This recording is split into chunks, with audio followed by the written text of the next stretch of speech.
ఓం నమో వెంకటేశాయ. ఆ గోవింద ఆశీస్సులు అందరికీ ఉండాలని మనస్ఫూర్తిగా అయితే కోరుకుంటున్నాను. ఈ రోజు నుంచి తిరువల శనివారాలు అయితే స్టార్ట్ అయినాయి. అదే తమిళ్లో అయితే కొరటాస మాస శని కలమ్ము అంటారు. నేను కరెక్ట్గా పలికేనో లేదో తప్పైతే క్షమించండి. ఇంక ఈ రోజు నుంచి అయితే స్టార్ట్ అయిపోయినాయి. నేను సింపుల్గా అయితే పూజ చేసేసుకున్నాను. ఇంకా తిరువల శనివారాలు అయితే 4 వారాలు వచ్చింది. ఇంకా ప్రతి శనివారం కూడా పిండి దీపం కంపల్సరీగా అయితే పెట్టుకోవాలి. ఆ ఏడుకొండలవాడికి 7 దీపాలైనా పెట్టుకోవచ్చు, ఒక దీపం అయినా పెట్టొచ్చు పిండి దీపము.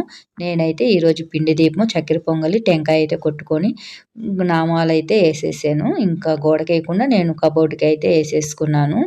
ఇంకా మాకైతే కలిసి లేదు. ఇలాగ అష్టచొమ్ములోనే ₹1 కాయిన్ వేసి ఫ్లేవర్ అయితే వేసి పెడతాను. ఇంక ఇక్కడైతే చక్కెర పొంగల్ చేసేసాను. అలా పిండి దీపం కూడా అలాగే రెడీ చేసి పెట్టుకున్నాను. ఇంకా 3వ వారం కానీ 4వ వారం కానీ అత్త వాళ్ళ ఊరికి వెళ్ళాలనుకుంటున్నాము. చూడాలి వెళ్తామా లేదా ఇక్కడే పూజ చేసుకుంటామా అనేది. ఇంకా వెళ్ళినప్పుడైతే ఈ తిరువల శనివారాలు ఇంకా ఫుల్ ఎలా చేయాలి అనేది అయితే నెక్స్ట్ ఫుల్ వీడియోలో అయితే చెప్తాను. ఇలాగా నేను నామాలు అయితే వేసుకున్నాను. ఈ నామాలు ఎలా వేయాలి, మా పద్ధతి ఏందనేది నెక్స్ట్ వీడియోలో ఫుల్ వీడియోలో అయితే నేను చెప్తాను. ఈ తొలి వారం అయితే ఇలా సింపుల్గా అయితే పూజ చేసేసుకొని నామాలు వేసేసుకున్నాను. ఇంకా పిండి దీపం కూడా పెట్టేసాను. అలాగే నేను ఎప్పుడు పూజకు ముందు ఒక పువ్వునైతే దేవుడి పాదాల కాడ ఉంచి తర్వాత పూజ అయిపోయినాక తలలో పెట్టుకుంటాను.